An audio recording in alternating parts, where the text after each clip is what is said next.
The Wildcat fighter shuddered violently as cannon rounds tore through its tail section. Lieutenant Commander Jimmy Thatch watched helplessly as his wingman's aircraft disintegrated under the relentless fire of a Japanese Zero, the sleek fighter pulling up effortlessly for yet another attack. It was May 1942, and American pilots were dying in dogfights they could scarcely hope to win. The realization was not sudden for Thatch. He had known this moment was coming for months. Ever since the intelligence report that had landed on his desk in September 1941, he had understood that American fighters were already obsolete before the war had even begun. The Japanese Mitsubishi A6M0 was a marvel of engineering, capable of outrunning, outclimbing, and outmaneuvering every aircraft in the Navy's inventory. What Thatch had not fully anticipated was just how devastatingly helpless American pilots would feel against such a predator in the sky. Traditional fighter tactics, the formations drilled into every naval aviator's muscle memory, were not just ineffective, they were suicidal. The math was cruelly simple. In a turning fight, the Zero could complete its maneuver, line up its guns, and strike while American Wildcats struggled to finish a fraction of the turn. By the time a Wildcat pilot realized the danger he was in, Japanese tracers were already streaking up his fuselage, slicing through the cockpit, and claiming lives before the pilots could comprehend what had struck them. Thatch knew the carnage would only get worse. The warning had come nearly 8 months before Pearl Harbor.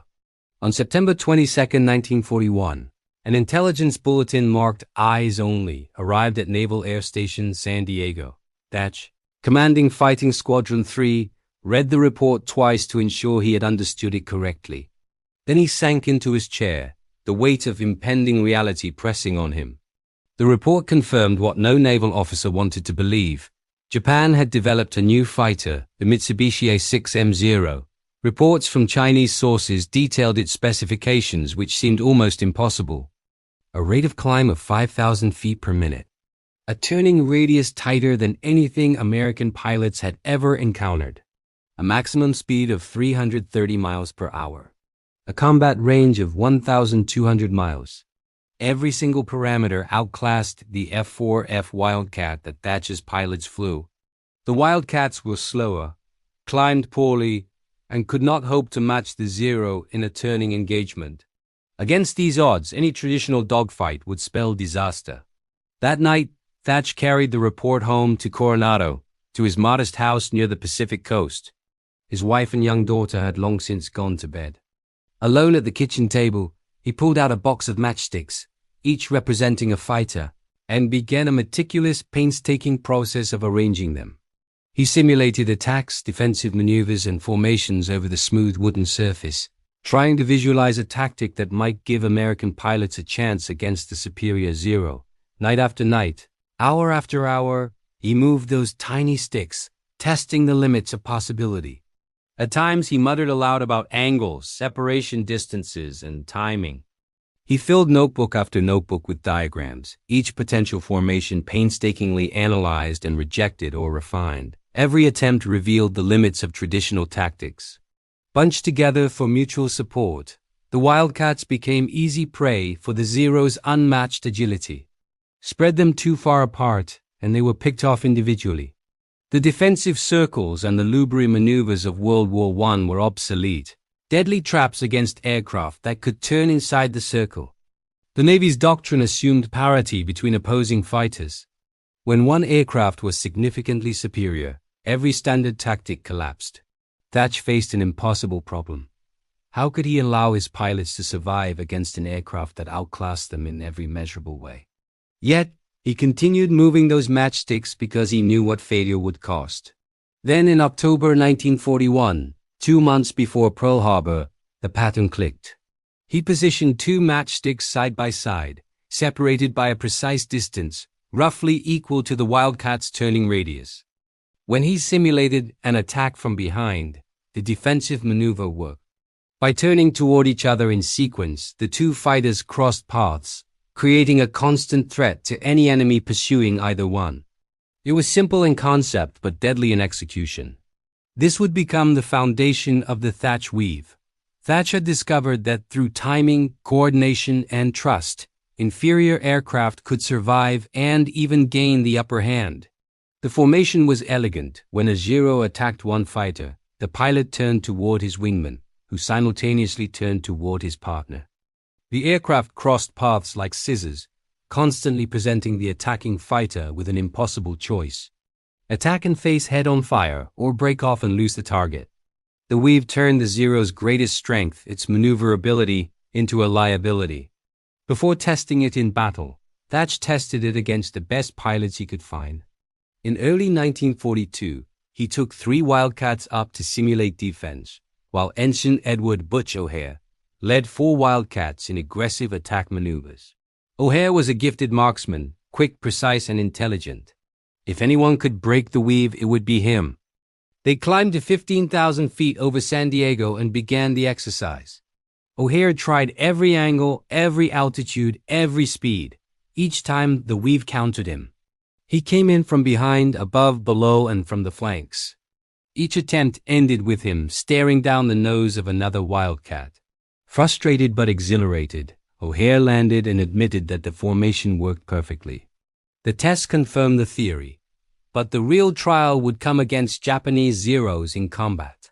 Thatch drilled his pilots relentlessly, teaching them the Weave until it became instinct. Each wingman had to trust the other absolutely, maintain precise separation, and turn in perfect timing. Some questioned whether such a complex maneuver could survive the chaos of combat, but Thatch knew they had no choice. The F-6F Hellcat and F-4U Corsair were still in development and would not reach squadrons for another year.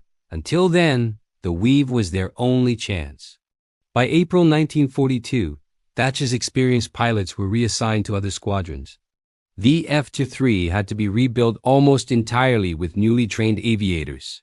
He trained them in the Weave day after day, repeated maneuver after maneuver, until it became reflex. Their survival depended on it. Then came June 4, 1942, the Battle of Midway.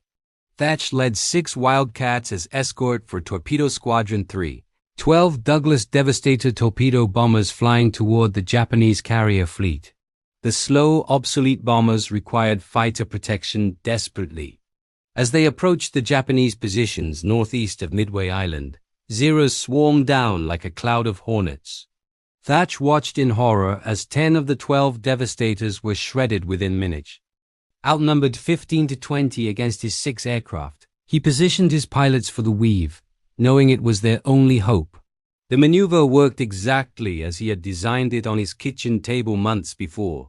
A Zero locked onto Lieutenant Ensign Robert Ram Dibb's tail, and Dibb called for help, turning toward Thatch.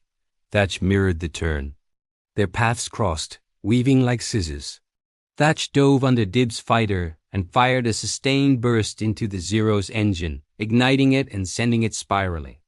The Zeros pressed their attack, but the Weave forced them into constant defensive positions.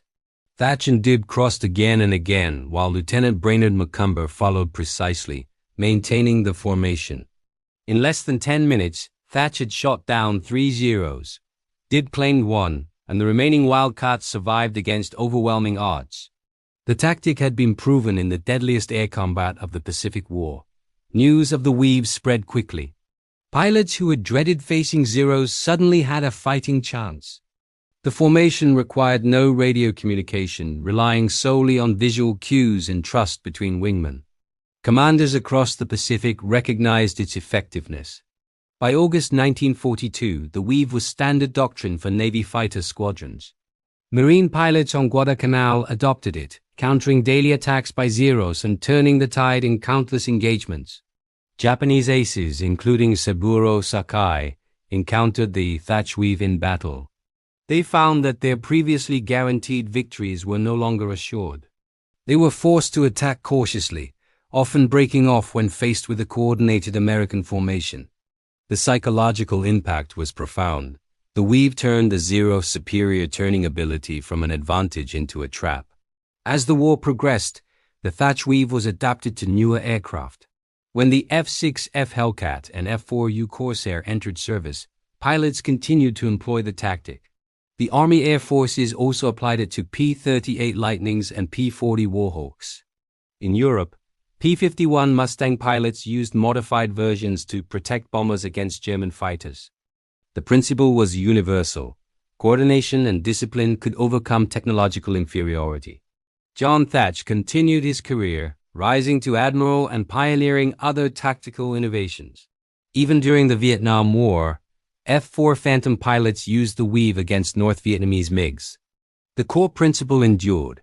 Two fighters working together were exponentially more effective than two working independently.